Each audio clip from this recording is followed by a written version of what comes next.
بسم اللہ الرحمن الرحیم الحمد للہ وکفا وسلام علی عبادہ الذین اصطفى اما بعد اعوذ باللہ من الشیطان الرجیم بسم اللہ الرحمن الرحیم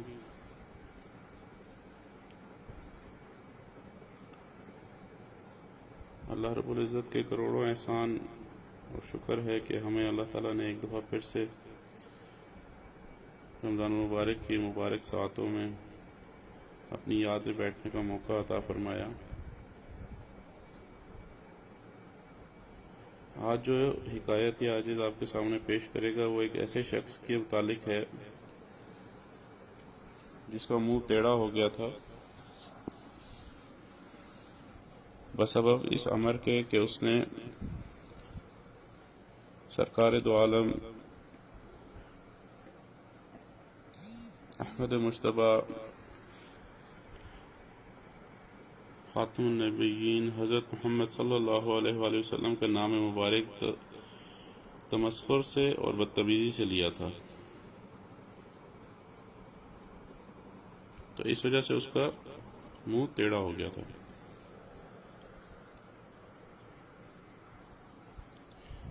دہنے کثر کرداز تصفر بخواند نام احمد صلی اللہ علیہ وسلم را دہا نش کثر بمانت، کہ وہ شخص جس نے منہ ٹیڑھا کر کے تمسخر سے حضرت احمد صلی اللہ علیہ وسلم کا نام مبارک لیا، اس کا منہ ٹیڑھا کا ٹیڑھا رہ گیا۔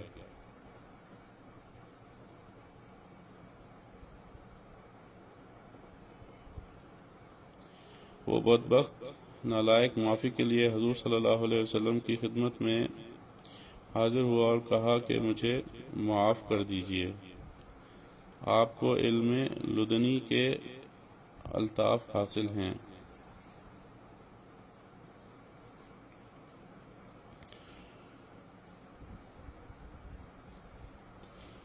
چونکہ مولانا روم فرماتے ہیں کہ جب اللہ تعالیٰ کسی کی رسوائی چاہتا ہے تو اس کو پاک لوگوں پر طعن کرنے کی طرف مائل کر دیتا ہے، اور مائل کرنا بسبب اس کی شامت اعمال ہوتا ہے، یعنی کسی گناہ کی سزا میں عقل پر اس قسم کا وبال آتا ہے کہ کسی ولی اللہ کو برا کہنا اور طعنہ دینا شروع کر دیتا ہے، اور اس کے جرم کو سبب قریب بنا کر اس کی ذلت اور ہلاکت اور رسوائی ہو جاتی ہے۔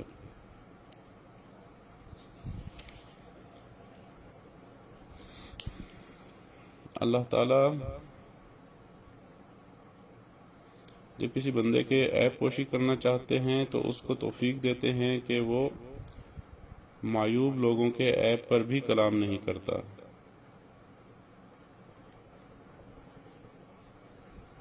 جن میں جو عیب دار لوگ ہوتے ہیں ان کے متعلق بھی بات نہیں کرتے، نیک لوگ تو پھر بہت دور کی بات ہے۔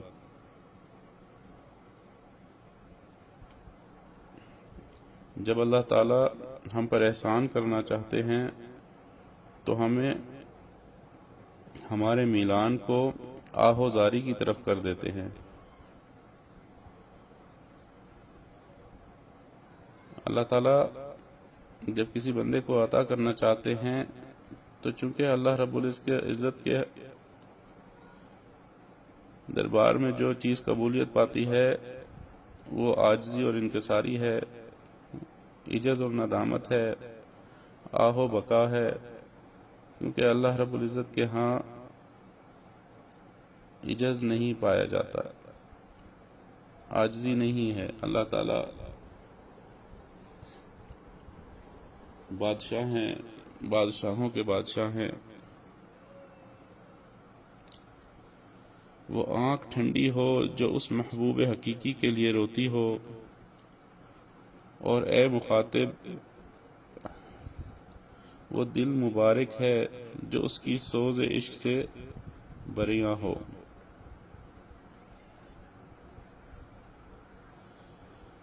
ہر گریہ و بکا کا انجام بشرطے کہ وہ اللہ کی محبت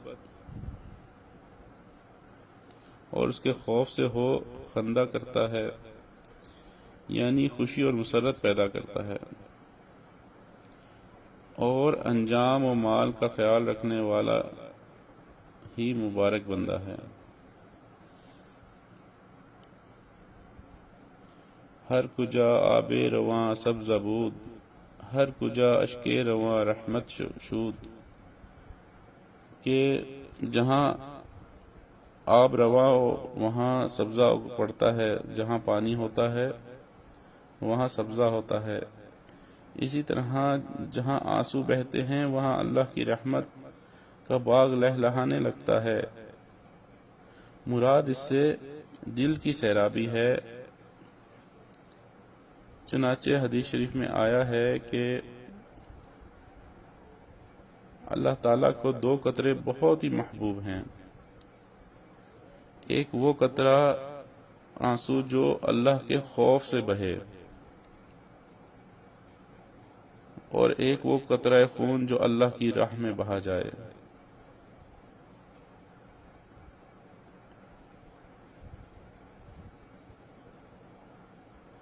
آج کل لوگوں کو بھونکنے کی بہت آزادی ملی ہوئی ہے، تو آپ نے جگہ جگہ دیکھا ہوگا کہ علماء کے اوپر خاص طور پر، کیونکہ دین کے اوپر ان کو پتہ ہے کہ دین کے متعلق بات کریں گے تو ان کے ساتھ کچھ بھی ہو سکتا ہے۔ کسی عالم دین کو، شخصیت کو ٹارگٹ بنا کے اس کے متعلق بکواس کریں گے تو اصل میں دین کے خلاف بھڑاس نکال رہے ہوتے ہیں۔ وہ بغض جو انہیں اللہ کے حبیب صلی اللہ علیہ وآلہ وسلم سے ہے تو وہ ان کے پیروکاروں کے اوپر نکالتے ہیں۔ جیسے انسان کسی بڑے کو نہیں کہہ سکتا تو اس کے بچوں کو سناتا ہے،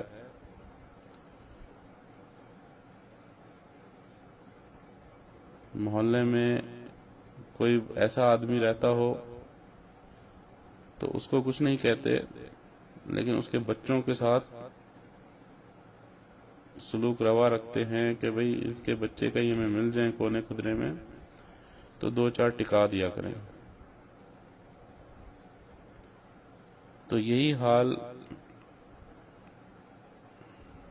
بعض لوگ کرتے ہیں، تو اللہ رب العزت بہت، اصل میں وہ لوگ بھول جاتے ہیں کہ اللہ رب العزت نظام چلا رہے ہیں۔ پکڑ، جزا، سزا یہ سب اللہ کی طرف سے ہے۔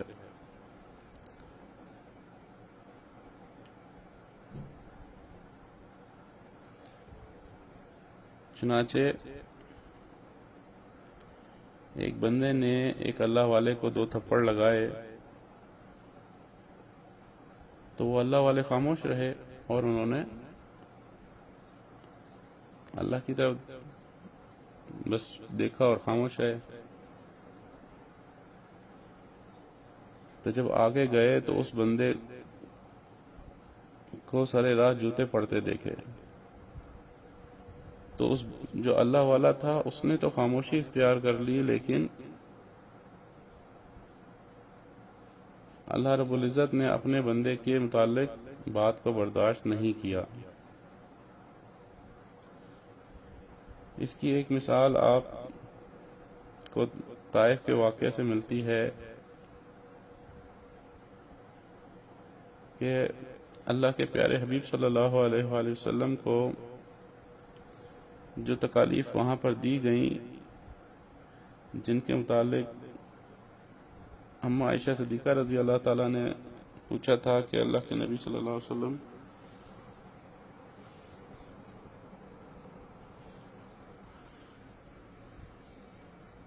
آپ کو سب سے زیادہ تکلیف کس دن پہنچی تھی؟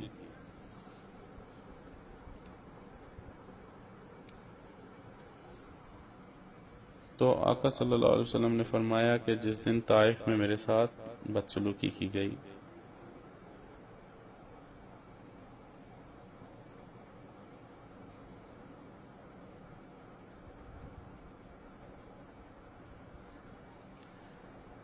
تو آقا صلی اللہ علیہ وسلم اس وقت تو خاموش رہے، لیکن اللہ رب العزت نے فرشتوں کو بھیج دیا اور پوری اجازت دے دی کہ جو کرنا چاہیں اللہ کے حبیب صلی اللہ علیہ وسلم جو حکم دیں وہ پورا کر کے آ جائیں، دوبارہ پوچھنے نہ آئیں۔ تو لیکن اللہ کے پیارے حبیب صلی اللہ علیہ وآلہ وسلم نے معاف فرما دیا اور فرمایا کہ ان پہاڑوں کو نہ ملایا جائے، موجودہ لوگ نہیں جانتے، لیکن ہو سکتا ہے ان کی آنے والی نسلیں اسلام قبول فرما لیں۔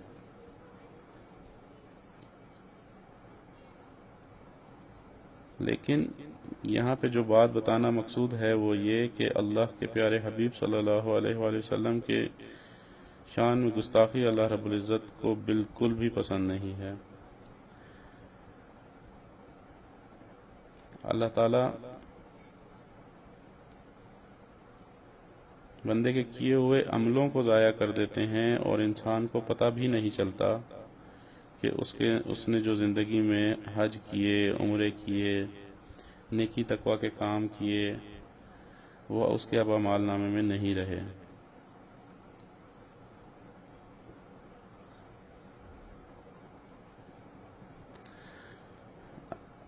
حدیث شریف میں جو یہ 2 قطرے کی بات آئی ہے، محبوب ہیں اللہ رب العزت کو، ان کے متعلق یہ حدیث آپ کو بتاتا ہے ایک بات کہ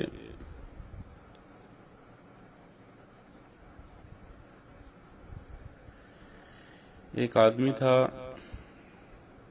جس کو پہلے تعلیم نہیں مل سکی تھی، تو وہ ایک کذاب جھوٹے نبی کا پیروکار بن گیا۔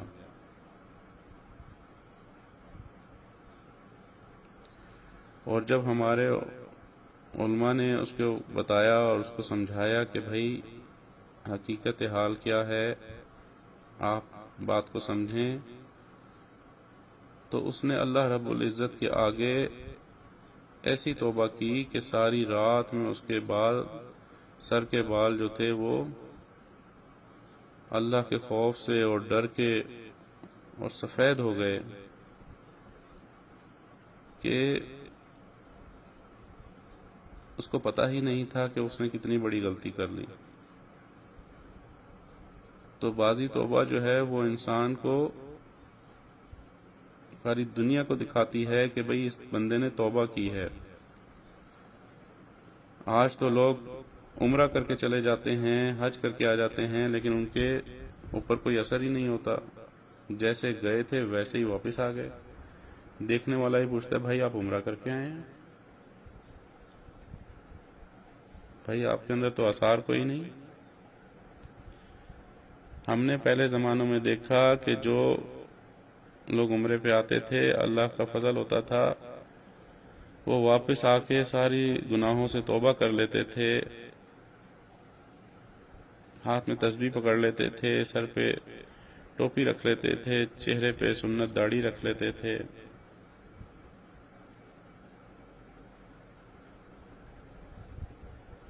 نمازوں کی پابندی کر لیتے تھے کہ نمازیں نہیں چھوڑتے تھے۔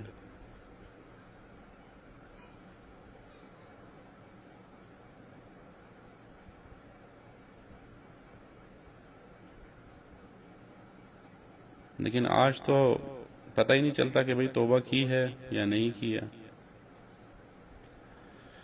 تو بہرحال اللہ رب العزت کو معاف کرنے میں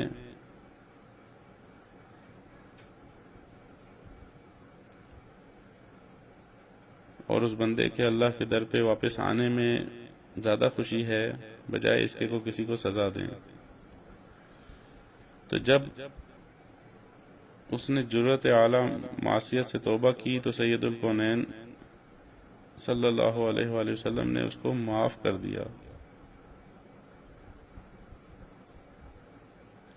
رحم خواہی رحم کن بر اشک بار، رحم خواہی بر ضعیفاں رحمت آر، کہ اگر تم اللہ سے اپنے لیے رحمت چاہتے ہو تو آپ دیدہ ہو کر معافی مانگنے والے پر رحم کرو، اگر تم رحمت الہیہ کے خواستگار ہو تو پہلے خود کمزوروں پر رحم کرو۔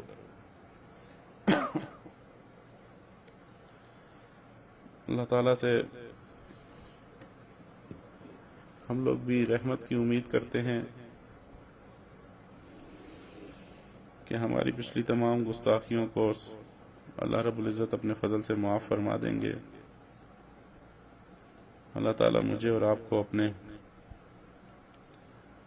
بخشش کیے ہوئے گناہ گار بندوں میں شامل فرمائیں۔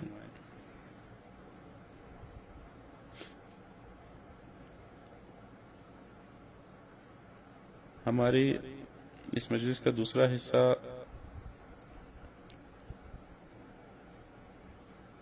جس میں آقا صلی اللہ علیہ وسلم کی متعلق ایک بات بتانا ہے، وہ یہ کہ اللہ رب العزت کے پیارے حبیب حضرت محمد صلی اللہ علیہ وآلہ وسلم جو ہیں، انہوں نے فرمایا کہ اس کا خلاصہ بتا رہا ہوں کہ تم میں سے سب سے بہتر وہ ہے جو اپنے اہل خانہ کے ساتھ بہتر ہے۔ اہل خانہ مطلب بیوی بچوں کے ساتھ۔ تو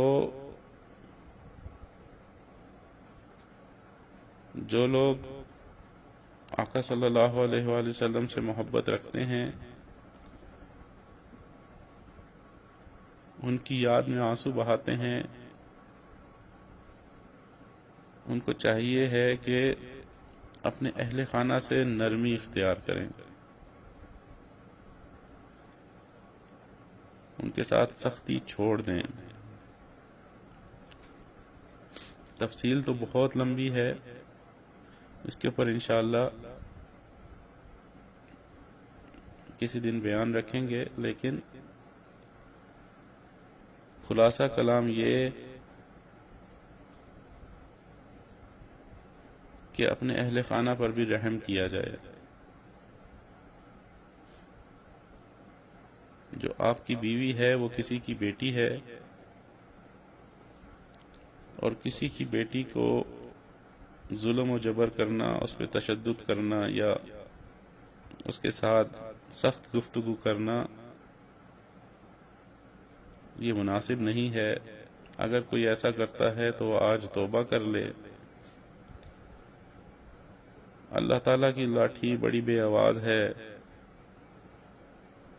کل کو اس کی اولاد ہو اور اس کی بیٹی ہو اور اس کے ساتھ اس کے کیے ہوئے عملوں کا بدلہ لیا جائے تو اس کو اس چیز سے ڈرنا چاہیے۔ اللہ تعالی ہمیں اپنے اہل خانہ کے ساتھ ویسے ہی سلوک کرنے کی توفیق عطا فرمائیں جیسے آقا صلی اللہ علیہ وآلہ وسلم نے حکم فرمایا ہے۔ تیسرے حصے میں یہ عاجز آپ کے سامنے آج قرآن مجید کے 10ویں پارے کا خلاصہ بیان کرتا ہے۔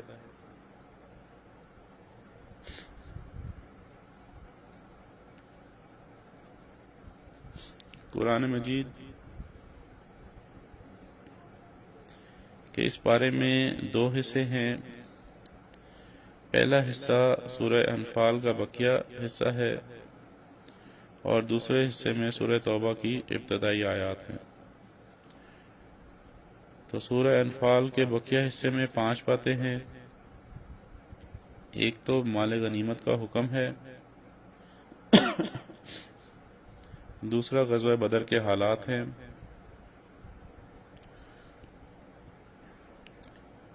تیسرا اللہ تعالیٰ کی نصرت کے 4 اسباب بیان کیے گئے ہیں، چوتھا جنگ سے متعلق ہدایات ہیں، پانچواں ہجرت اور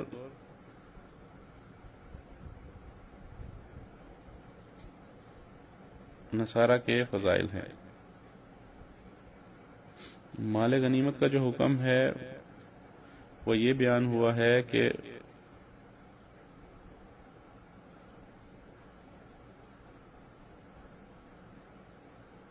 نبی علیہ السلام کے اقربا، یتیموں، مسکینوں اور مسافروں کے لیے ہے، اور پانچواں حصہ جو ہے وہ آقا صلی اللہ علیہ وسلم کے اقربا، یتیموں اور مسکینوں اور مسافروں کے لیے ہے، اور باقی 4 حصے مجاہدین کے لیے ہیں۔ غزوہ بدر کے حالات میں سے کفار کا مسلمانوں کو اور مسلمان کفار کو تعداد میں کم سمجھے، اور ایسا اس لیے ہوا کہ اس جنگ کا ہونا اللہ تعالیٰ کے ہاں طے ہو چکا تھا۔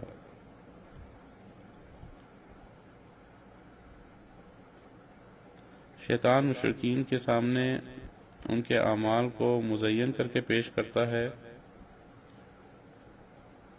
اور دوسری طرف مسلمانوں کی مدد کے لیے آسمان سے فرشتے نازل ہوئے۔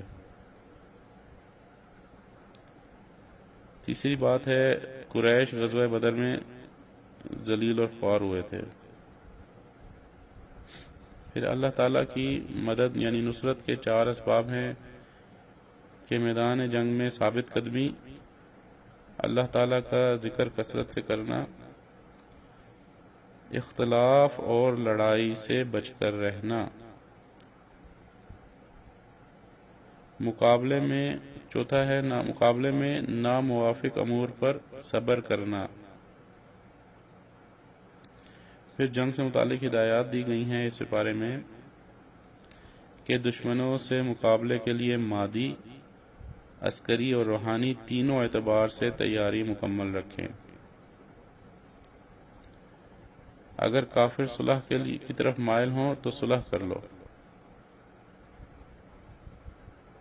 ہجرت اور نصرت کے فضائل میں سے ہے کہ مہاجرین اور انصار سچے مومن ہیں، گناہوں کی مغفرت ہے اور رزق کریم کا وعدہ ہے۔ پھر سورہ توبہ کا جو ابتدائی حصہ ہے اس پارے میں، اس میں 2 باتیں یہ ہیں کہ مشرکین یعنی شرک کرنے والے اور اہل کتاب جن کے اوپر پہلے آسمانی کتابیں نازل ہوئیں، ان کے ساتھ جہاد کرنا۔ مشرکین سے جو معاہدے ہوئے ان سے برات کا اعلان، مشرکین کو حج بیت اللہ تعالیٰ سے منع کر دیا گیا، اہل کتاب کے ساتھ قتال کی اجازت دی گئی۔ یہاں پہ یہ بات پھر دوبارہ واضح ہو جائے کہ کوئی بندہ خود سے اٹھ کر یہ کام نہیں کر سکتا۔ ہم لوگ اسلامی معاشرے کا حصہ ہیں،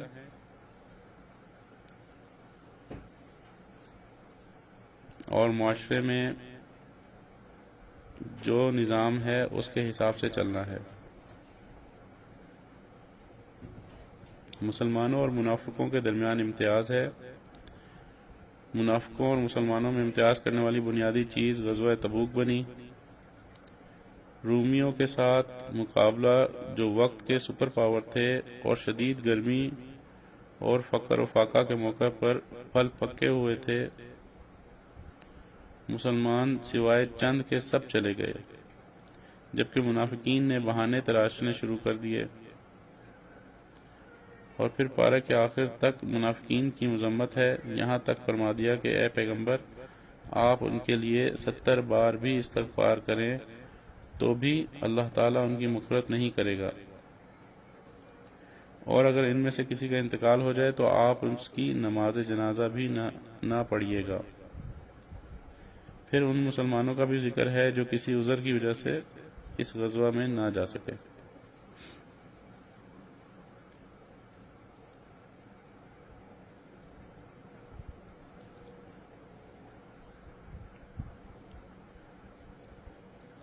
تو اللہ رب العزت ہمیں جو پڑھا گیا، جو سنا گیا، اس کے اوپر سمجھ کر خوش دلی کے ساتھ عمل کرنے کی توفیق عطا فرمائیں، اور ہمیں اپنے بخشش کیے ہوئے گناہ گار بندوں کی فہرست میں شامل فرما لیں۔ وآخر دعوانا ان الحمد للہ رب العالمین۔ تھوڑی دیر کے لیے ختمہ شریفہ پڑھ لیجئے۔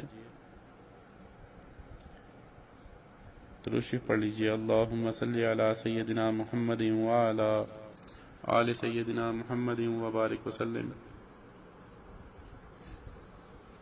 اللہم صلی علی سیدنا محمد وعلی آل سیدنا محمد وبارک وسلم۔ اللہم صلی علی سیدنا محمد وعلی آل سیدنا۔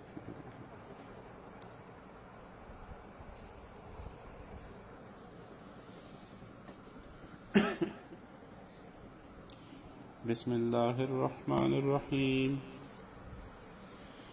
حسبنا اللہ ونعم الوکیل، حسبنا اللہ ونعم الوکیل۔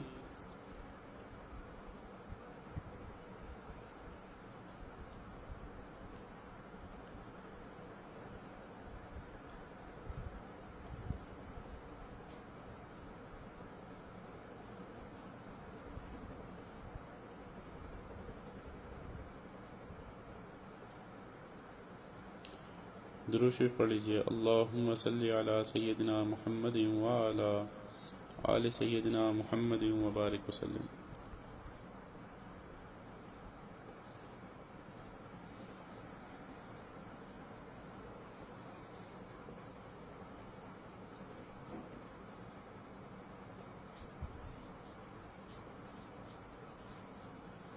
بسم اللہ الرحمن الرحیم۔ یا خفی اللطف ادرکنی بلطفک الخفی۔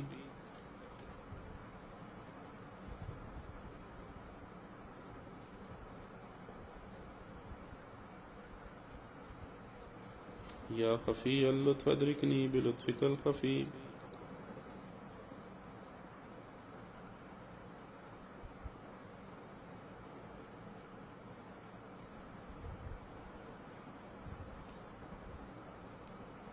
درود شریف پڑھ لیجیے۔ اللہم صلی علی سیدنا محمد وعلی آل سیدنا محمد وبارک وسلم۔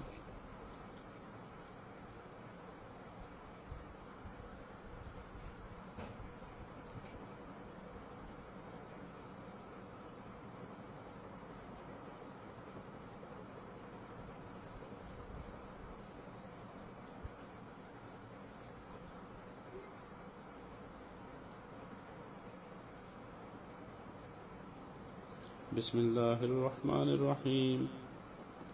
یا باقی انت الباقی۔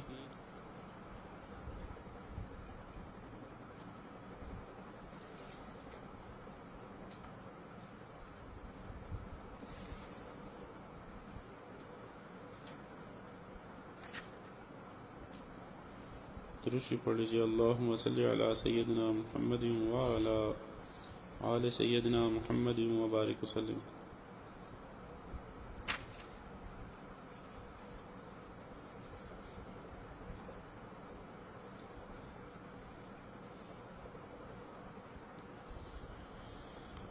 بسم اللہ الرحمن الرحیم۔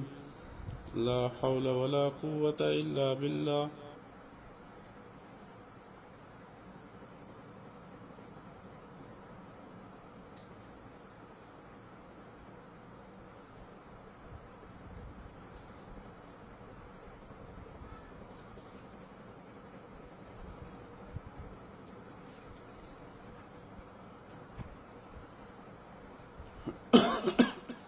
لا حول ولا قوة الا باللہ، لا حول ولا قوة الا باللہ۔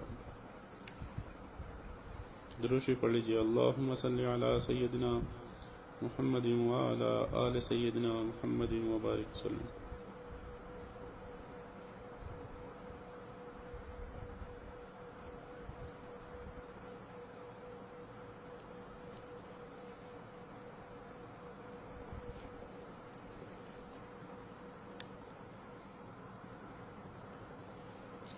بسم اللہ الرحمن الرحیم۔ لا الہ الا انت سبحانک انی کنت من الظالمین۔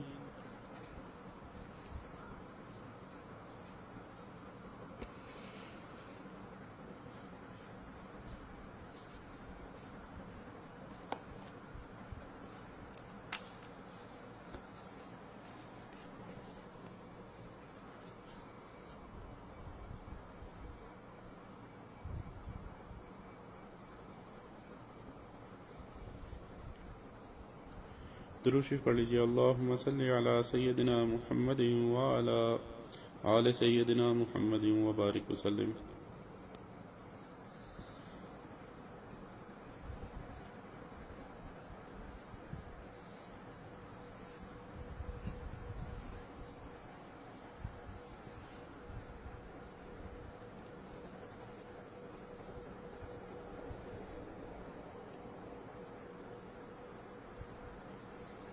بسم اللہ الرحمن الرحیم۔ یا حی یا قیوم برحمتک استغیث۔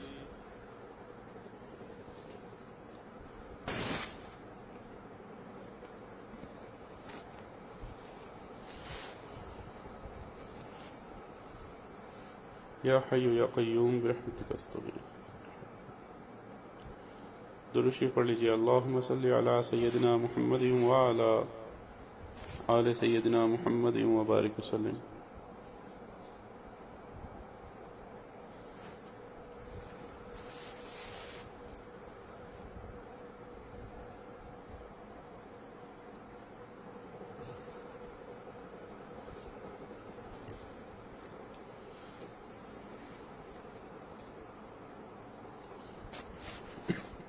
بسم اللہ الرحمن الرحیم۔ واللہ ذو فضل علی المؤمنین۔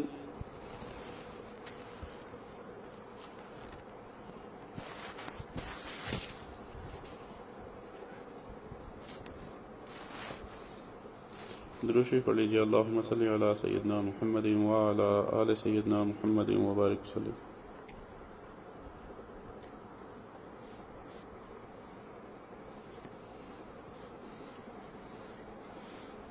بسم اللہ الرحمن الرحیم۔ انا للہ وانا الیہ راجعون۔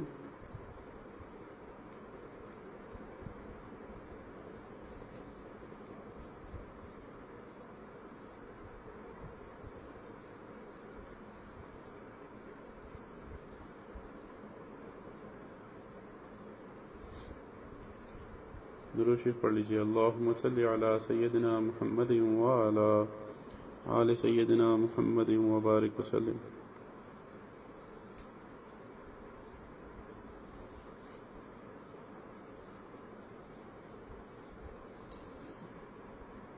اللہ ولی الذین آمنوا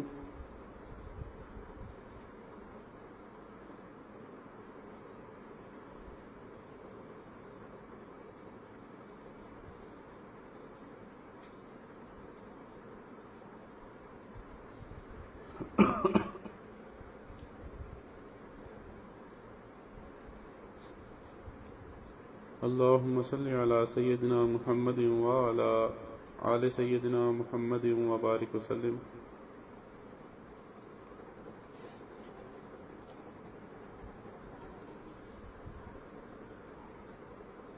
بسم اللہ الرحمن الرحیم۔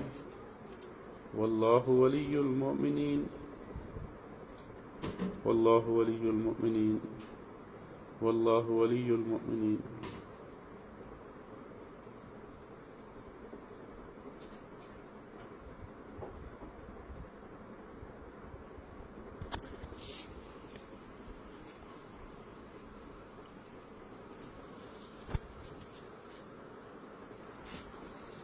اللہم صلی علی سیدنا محمد وعلی آل سیدنا محمد وبارک وسلم۔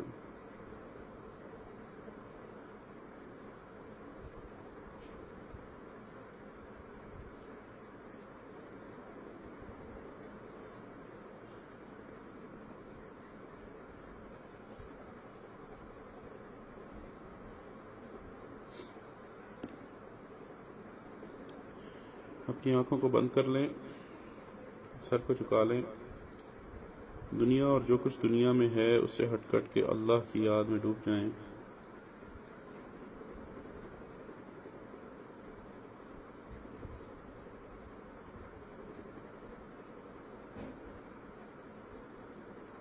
دنیا میں آپ کے اور اللہ کے سوا کوئی بھی نہیں سمجھیں کہ اللہ کی رحمت آ رہی ہے، آپ کے دل میں سما رہی ہے، اور ہمارا دل اللہ کی یاد میں کہہ رہا ہے اللہ اللہ اللہ۔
لا الہ الا اللہ محمد رسول اللہ. دعا کر لیجئے. سبحان ربی العلی الوہاب.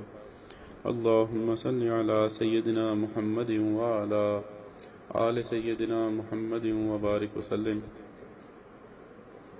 اللہم مصرف القلوب صرف قلوبنا علی طاعتک یا مقلب القلوب ثبت قلوبنا علی دینک. ربنا ظلمنا انفسنا وإن لم تغفر لنا وترحمنا لنكونن من الخاسرين. ربنا آتنا في الدنيا حسنة وفي الآخرة حسنة وقنا عذاب النار. اللهم اكفني بحلالك عن حرامك وأغنني بفضلك عمن سواك.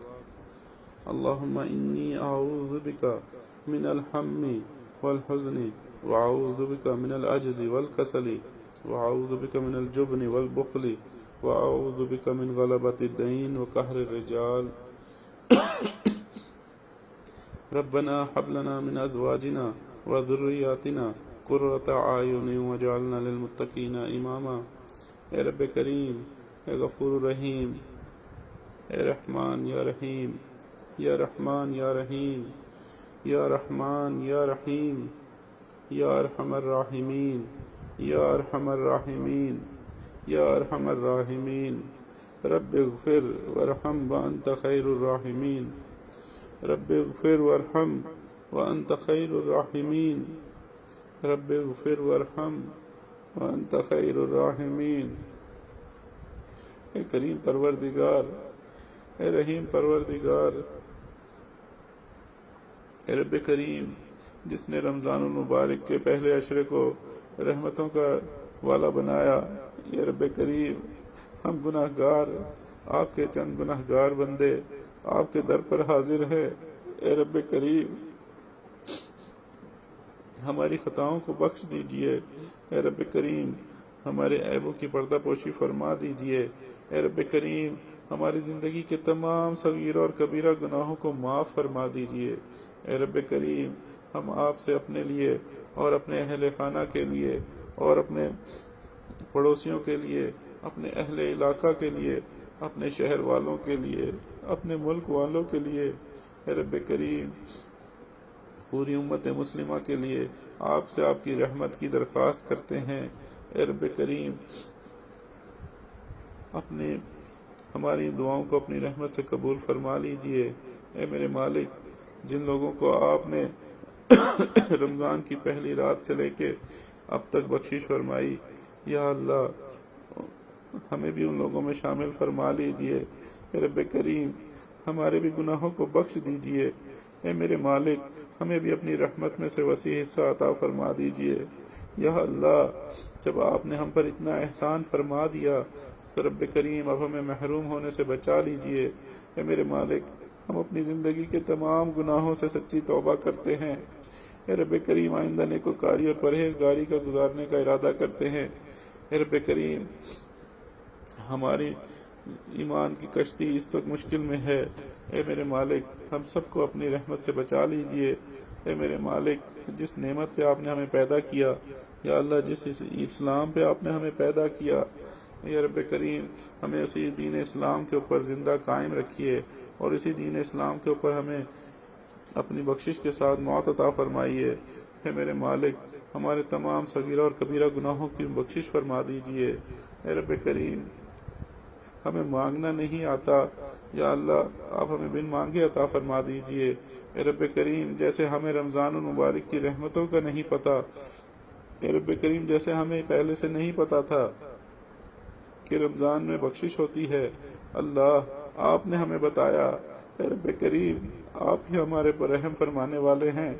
اللہ، ہم نے تو اپنی ساری زندگی گناہوں میں برباد کر لی. اے رب کریم، اس رمضان المبارک کو ہماری زندگی کا سب سے بہترین رمضان بنا دیجئے. اس رمضان میں ہمیں اپنی طرف پلٹنے والا بنا دیجئے. اے رب کریم، اس رمضان میں ہمیں ان لوگوں میں شامل فرما لیجئے جن کی آپ بخشش فرماتے ہیں. اے رب کریم، ہمارے گھر کے جو دوست اب آپ سن رہے ہیں، یا جنہوں نے بھی ہمیں دعاؤں کے لیے کہا ہے، اے رب کریم یہاں پر حقوق آتے ہیں، کسی ایک کو بھی محروم نہ فرمائیے گا۔ اے رب کریم سب کو اپنی رحمت سے یا اللہ سب کی بخشش فرما دیجئے، صغیرہ اور کبیرہ تمام گناہوں کو معاف فرما دیجئے۔ اے رب کریم ایسے گناہوں کو معاف فرما دیجئے جس کی وجہ سے ان کا جہنم میں جانا لکھا جا چکا تھا، یا اللہ جہنم سے آزادی عطا فرما دیجئے، اور رب کریم جنت کا پروانہ عطا کر دیجئے۔ اے رب کریم جتنی خیریں آقا صلی اللہ علیہ وسلم نے مانگی ان سب خیروں میں حصہ عطا فرمائیے، اور رب کریم سب سے بڑھ کر جو ہے وہ ہمارے حضرت دامت برکاتہم کو اور ان کے اولادوں کو حصہ عطا فرمائیے۔ اے رب کریم جن کے ذریعے سے آپ نے ہمیں اپنے رستے پر چلایا، اے رب کریم ان کو بہترین اجر اور بدلہ عطا فرمائیے۔ یا اللہ ان کی زندگیوں میں جان و مال میں عزت آبرو میں یا اللہ رحمتیں اور برکتیں شامل حال فرمائیے۔ اے رب کریم جو مخلوق کا شکر گزار نہیں ہوتا وہ رب کا بھی شکر گزار نہیں ہوتا۔ اے رب کریم جن لوگوں نے ہم پر آج تک احسان کیا، اے رب کریم آپ ان کو اپنے فضل سے اپنی رحمت سے بہترین اجر و بدلہ عطا فرمائیے۔ اے رب کریم جن لوگوں نے ہمیں دعاؤں کے لیے کہا ہے، یا اللہ آپ ان کو ان دعاؤں میں وافر حصہ عطا فرمائیے۔ اے رب کریم جو بیمار ہیں اور ہمیں دعاؤں کے لیے کہا ہے، یا اللہ یا ہمیں نہیں کہہ سکے لیکن کہنا چاہتے ہیں، اے رب کریم ان کو بھی شفائے کاملہ عطا فرمائیے۔ اے رب کریم گھر میں جتنے بھی مرد اور عورتیں ہیں سب کو بیماری سے یا اللہ گناہ معاف کر دیں، اور اس بیماری سے ان کے گناہ معاف کر دیں اور اپنے قرب کا ذریعہ بنا دیجئے۔ یا اللہ تمام سیئات کو حسنات میں بدل دیجئے۔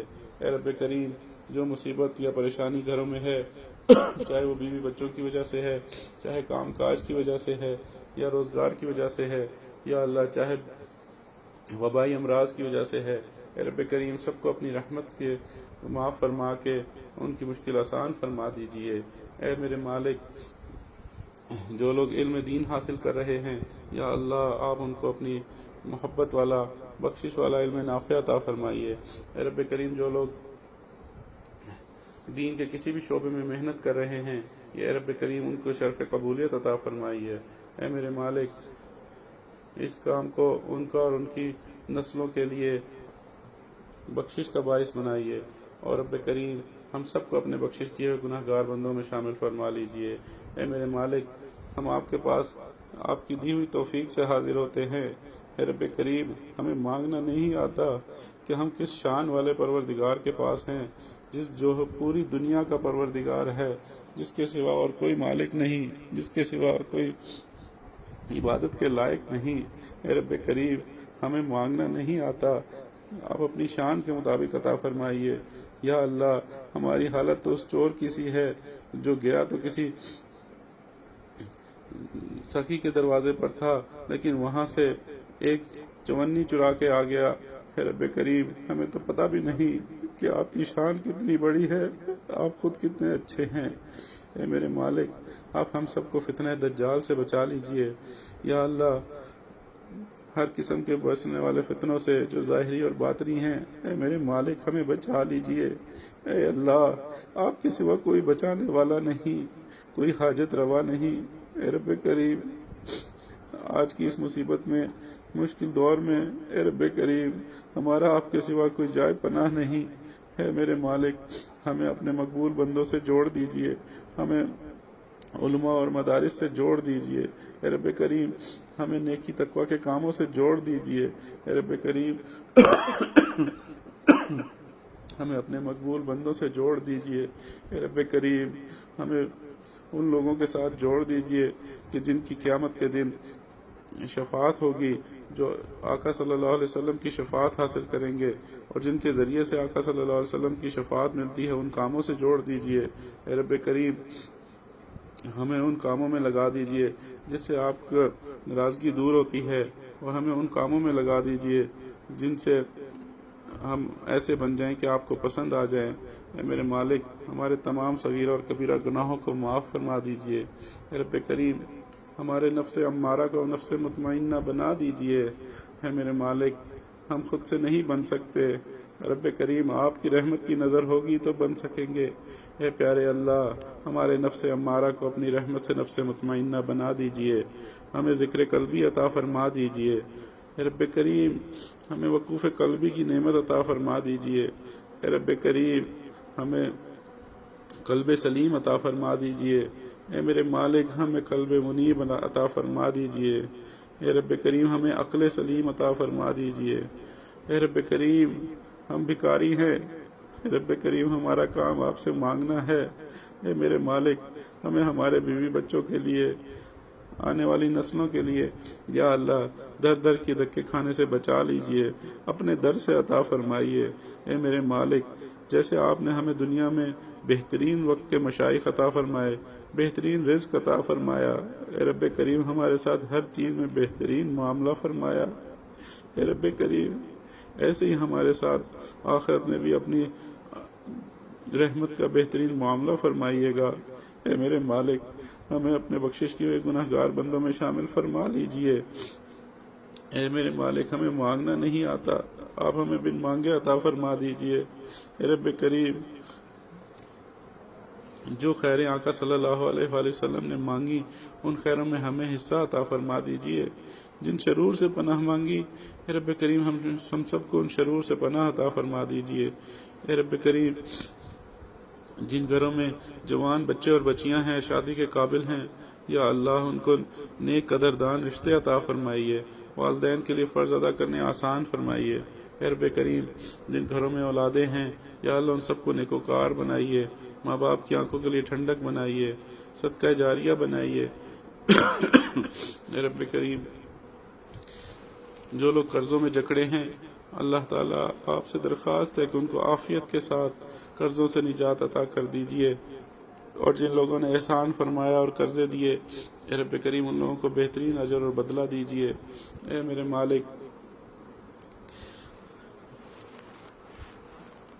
جو لوگ بیمار ہیں ان کو شفائے کاملہ عطا فرما دیجئے۔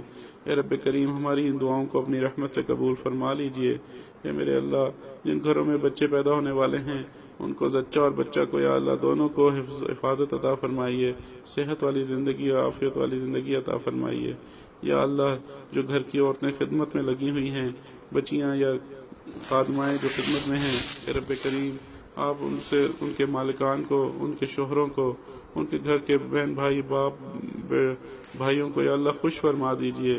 یا اللہ ان کی اس خدمت کا بہترین اجر و بدلہ ان کو جنت عطا فرمائیے۔ اے رب کریم ان کے جنت کا عکس ان کی اس دنیا میں بھی عطا فرمائیے۔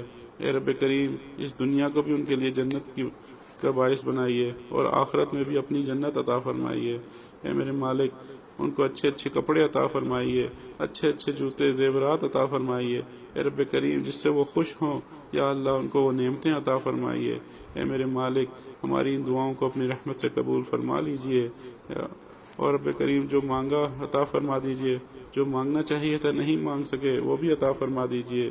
اے رب کریم ہمیں مقبول دعائیں مانگنے کی توفیق عطا فرمائیے۔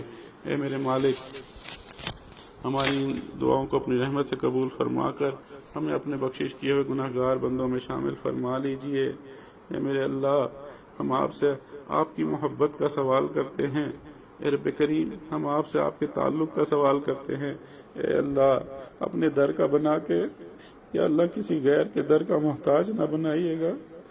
اے رب کریم